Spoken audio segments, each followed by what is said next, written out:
Hey guys, happy Thursday, happy Hoerner happy hour. We have kind of going back to the way I used to do Hoerner happy hour, with your questions being the inspiration for what I talk about. If I find something that is definitely a question that I know other people have, I think it's a really good topic. So Ashley, my old Cycle Circle champion, asked a great question. She just started teaching not that long ago, and she got a new job. If you're hopping on, say hello, by the way, in the comments.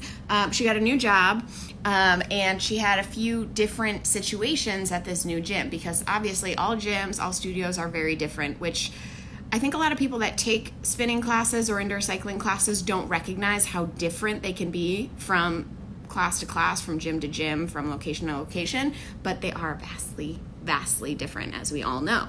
So Ashley is struggling with the fact that this new gym, a few things, has way fewer bikes, so she has to potentially get off the bike and teach the whole class off bike so that other people can ride. Hey Josette.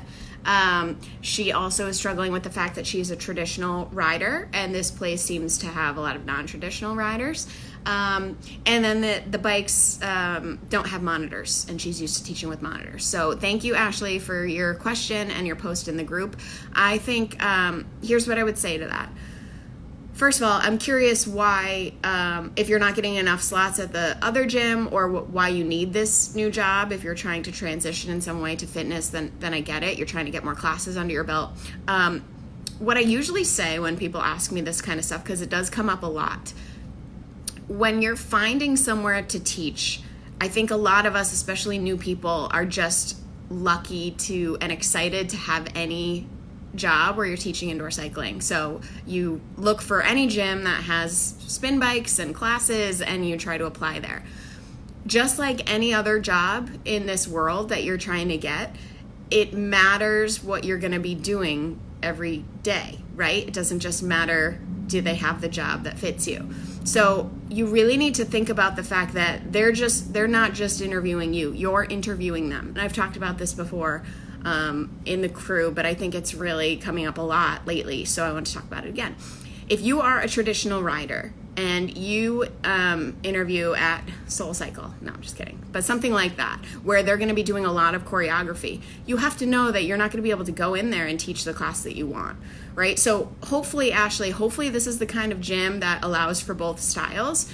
If that's the case, that's awesome, because you can be the niche for the people that don't want to be doing any sort of choreography, and you can have your class named something different. So I would suggest talking to the manager about it, saying, I was spinning certified, I want to teach spinning traditional methods, and maybe ask if you can dub it a spinning class, and then the other classes can be indoor cycling classes or traditional riding class, or maybe you can even call your classes by themes, so hills and drills, or something like that, so that it's clear you're not doing any dancing on the bike. I think that would actually be pretty cool, because in a lot of places, so for example here at my studio, we do basically a traditional ride and a non-traditional ride, and so it opens it up for all sorts of people to come in the studio and try it out. And I think it's a huge benefit, because very few studios, at least around me, teach traditional method, and a lot of people want that. Yes, it's traditional. It doesn't mean it's outdated. A lot of people want to do that. So I think it could be a huge benefit for you. It could actually get a lot of people in your classes. Very exciting, in my opinion. In terms of the number of bikes, so there's only 9. You said you'll probably have to teach off bike a lot. Here's the thing. You could limit it. Again, talk to the manager.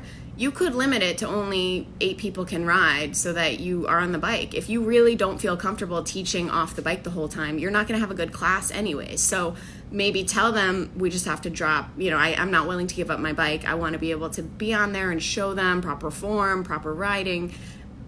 Easy as that. If he says no, then you maybe have to consider, maybe you don't want to teach there if you're going to have to teach off the bike. Or it could be a really cool learning experience, and you learn how to do it. Maybe you still don't like it, and then you leave.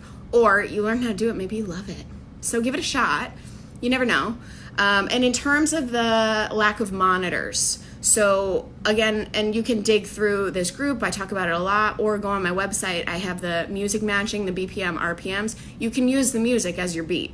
So you'll be able to find certain speeds based on the beat of the music, and that will help you a lot. If you can hear the beat, which I know you can, So try that. It's a little bit trickier in terms of guiding them with their resistance. You'll just have to use an RPE scale, and you'll have to really explain what the road feels like, but we all should be doing that anyways, so give it a shot. I think it could be a really cool learning experience, growing experience for you. This is the kind of stuff where we're forced to step out of our comfort zone from what we usually do and what we usually teach. That's where we really get better. So hopefully that all made sense. If you guys have particular situations that you want to talk about, that maybe you tried working at a new gym and they did XYZ differently and you want to know how to handle it, let's talk about it. Post it in the comments. I'll come back. We can talk through it. But there's a lot of different opportunities for growth. It's just you kind of have to set your own boundaries for how much you're willing to change about your ride. So if you're a traditionalist and you're not willing to do a press on a bike or a push-up or whatever, then you have to say no to the places that require that. Right? Simple as that. So draw your lines in the sand, understand what they are, understand what you're willing to do and what you're not willing to do, what you're willing to try and what you're not, and then that's how you'll decide where you can teach. But if it doesn't work out and you don't end up at this place, I'm sure you'll find somewhere else, so don't worry about it. Okay, that is all I got. If you guys have any questions about this topic or anything else, post them in the comments and I will be back. Have a great rest of your week.